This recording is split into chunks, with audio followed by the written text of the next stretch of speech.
Maligayang pagdating sa Balitang Tsina, ang channel kung saan hinuhukay natin ang mga kwentong mas makapal pa sa tatlong patong ng sticker sa isang sasakyan. At ngayong araw, may kwento tayong parang teleserye, magic show at comedy special na pinagsama-sama sa isang industriya, ang industriya ng sasakyan sa China. Isipin ninyo ito, may isang may-ari ng kotse na nagpasiyang silipin nang mabuti ang production plate ng kanyang sasakyan. Akala niya, simpleng metal plate lang iyon. Pero nang simulang kalikutin, parang nagbabalat siya ng sibuyas. Unang patong may isang petsa. Ikalawang patong, ibang petsa. Ikatlong patong, iba na naman. Tatlong magkaibang production date, pero iisang chassis number. Parang may time machine ang kotse. Sa isang iglap, ang sasakyan ay pwedeng maging produkto ng 2023, 2025, o 2026, depende kung anong sticker ang gusto mong ipakita. Kung ganoon pala kadaling baguhin ang edad ng kotse, baka sa susunod makakita tayo ng sasakyang ginawa noong 2030 kahit 2026 pa lang. Hindi nakapagtataka na napuno ng biro ang internet. May nagsabi, hindi ito kotse, multiverse ito. May isa namang nagkomento, kahit mag-aral pa ng 100 taon ang mga Western company, baka hindi nila ma-master ang ganitong klaseng technique. Pero sa likod ng mga biro, may seryosong tanong. Kung pwedeng baguhin ang production date gamit lang ang bagong sticker, ano pa kaya ang pwedeng baguhin? Sales figures? Testing results? Quality reports? May mga netizen pa ngang nagtanong kung posible bang ang iisang sasakyan ay naibilang ng maraming beses sa sales statistics. Hindi natin alam ang sagot, pero sapat na ang tanong para mapaisip ang maraming tao. At hindi dito nagtatapos ang kwento. May isa pang video na kumalat online. Isang sasakyan ang nakaparada sa ilalim ng matinding init ng araw. Pagkatapos ng ilang oras, nagsimulang magmukhang dessert ang loob ng kotse. Ang dashboard ay lumambot na parang tsokolate na naiwan sa ibabaw ng bubong sa tanghaling tapat sa Maynila. Nang kalmutin ng may-ari gamit ang daliri, nag-iwan ito ng malalim na guhit. Ang mga hawakan ng pinto ay naging malagkit. Ang kisame ng sasakyan ay tila natutunaw na kandila. Ang protective foam ay gumuho na parang sobrang lutong pandesal. Hindi napigilan ng mga netizen ang kanilang sarili. Bagong Chinese chocolate bar, sabi ng isa. Kapag nagutom ka sa traffic, kagatin mo na lang ang dashboard, dagdag ng isa pa. Nakakatawa man pakinggan, pero may seryosong punto rito. Ang isang sasakyan ay dapat makayanan ang init, ulan, lamig at pang-araw-araw na paggamit.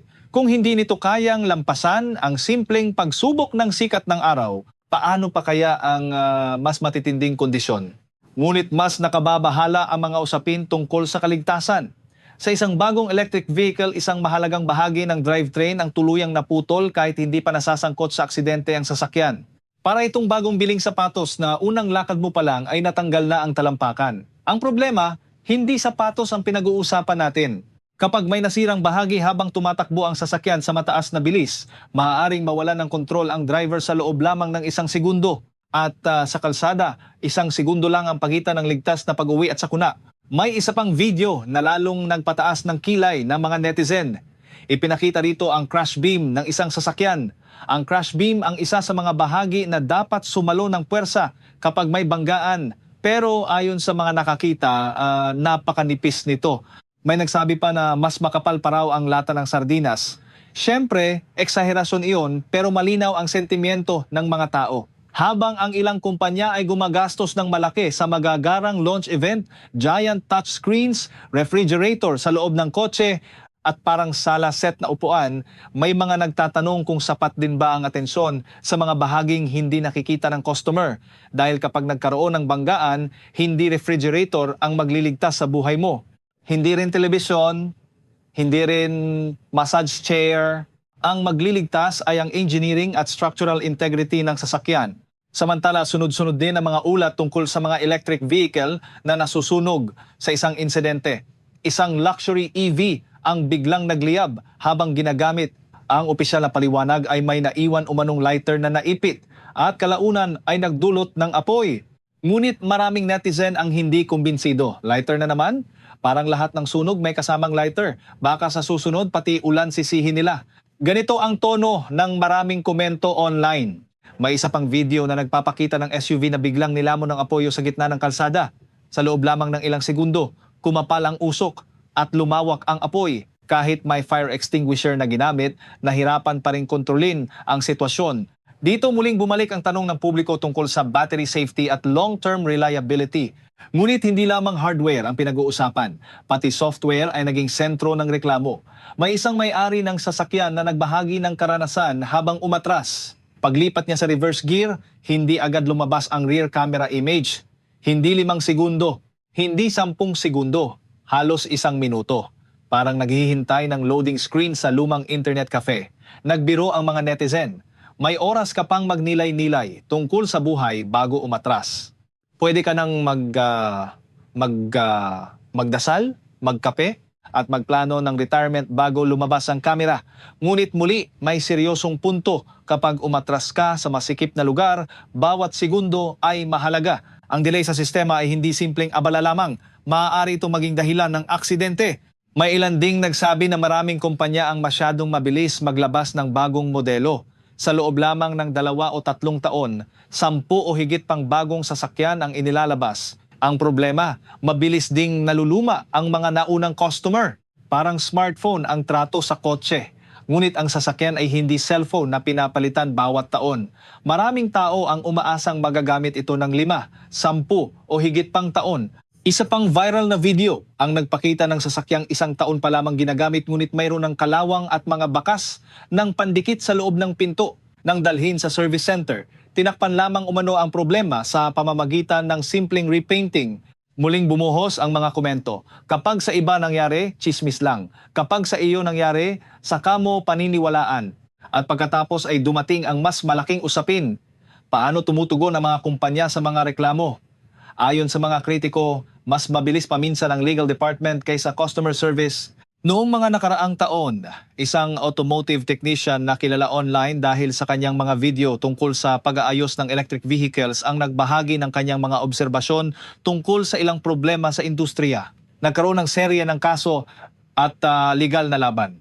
Sa huli, napilitan siyang maglabas ng pampublikong paghingi ng tawad at magbayad ng malaking halaga. Para sa maraming netizen, ito ang mas nakababahalang bahagi. Kapag mas malakas ang pagtugis sa mga kritiko kaysa sa pagtugon sa mga problema, nagkakaroon ng impresyon na mas mahalaga ang imahe kaysa sa kalidad.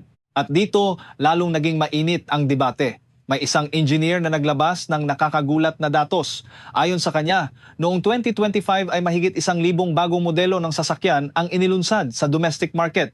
Ibig sabihin, mahigit 3 bagong sasakyan bawat araw, 3.5. Habang ikaw ay natutulog, may bago ng modelong inilabas. Habang umiinom ka ng kape, may isa na namang launch event. Habang nasa traffic ka, baka may 2 pang bagong SUV na ipinanganak. Ang tanong ng engineer, paano nagagawa ito ng napakabilis? Ang sagot niya, hindi lahat ng kumpanya ay gumugugol ng parehong haba ng panahon sa development at testing. Sa tradisyonal na industriya ng sasakyan, maaring umabot ng 4 hanggang 5 taon ang development cycle. Sa ilang mabilis na kumpanya, mas maikli ito ng husto. At dito pumapasok ang pangamba ng mga kritiko. Baka ang tunay na test driver ay hindi ang engineer, kundi ang customer. May 5 aspeto raw na bihirang pinag-uusapan ng marketing materials. Una, ang structural intrusion sa banggaan. Ikalawa, ang recovery time kapag may steering failure. Ikatlo, ang pagtanda ng mga rubber components sa chassis. Ika-4, ang internal deformation ng battery pack matapos ang impact. At ika-5, ang resale value pagkalipas ng ilang taon. Hindi ito mga bagay na nakikita sa makintab na advertisement. Walang commercial na magsasabing, tingnan ninyo ang aming rubber aging rate. Mas madaling ibenta ang malaking screen kaysa technical durability report. Mas madaling ipakita ang karaoke mode kaysa crash test data. At dito lalo tumitindi ang argumento ng mga kritiko. Sinasabi nilang hindi sapat ang magmukhang futuristic. Kailangan ding maging matibay, ligtas, at maaasahan. Samantala, may mga kumpanyang nakatuon naman sa mas malalim na teknolohiya. Halimbawa, patuloy ang pag-unlad ng AI-based safety systems na kayang mag-predict ng banggaan at maghanda ng mga protective system bago pa mangyari ang impact. Ito ang uri ng innovation na hindi agad nakikita ng pasahero. Wala itong kumikislap na ilaw. Wala itong karaoke machine. Wala itong mini refrigerator. Pero ito ang teknolohiyang maaaring magligtas ng buhay Sa larangan naman ng autonomous driving, patuloy din ang kompetisyon. May mga eksperto na nagsasabing napakalaki pa ng agwat sa pagitan ng marketing claims at aktual na performance. Ayon sa ilang test report, may mga system na nangangailangan pa rin ng madalas na human intervention upang maiwasan ang potensyal na peligro. At para sa maraming observer, ito ang tunay na sukatan. Hindi kung gaano kaganda ang presentation. Hindi kung gaano karami ang LED lights. Hindi kung gaano kalaki ang touchscreen. Kundi kung gaano ka ligtas makarating sa bahay kasama ang iyong pamilya. Sa huli, may isang propesor na nagbigay ng matapang na opinyon. Ayon sa kanya, hindi sapat ang kapital lamang upang makabuo ng mahusay na sasakyan. Hindi sapat ang marketing, hindi sapat ang hype. Ang paggawa ng kotse ay nangangailangan ng dekada ng karanasan, disiplina, engineering at paggalang sa buhay ng tao. Dahil ang sasakyan ay hindi simpleng gadget, hindi ito sofa na may gulong, hindi ito rolling television, hindi ito mobile karaoke room. Isa itong makina na nagdadala ng mga magulang, anak, asawa at kaibigan araw-araw.